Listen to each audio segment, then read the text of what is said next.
Alrighty, here's one of the easiest fire door inspections that you can do. This is a door closer with a built-in smoke detector.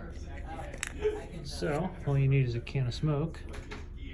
Also double check which side of the door might have a lock on it so that you're on the right side of the door after it closes.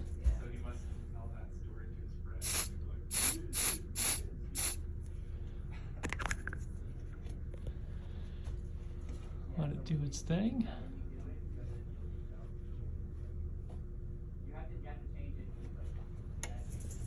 There it goes. And it releases. And the door should fully close, which it does. Then to reset these ones, best thing to do is always look in the manual. But that LED is the reset.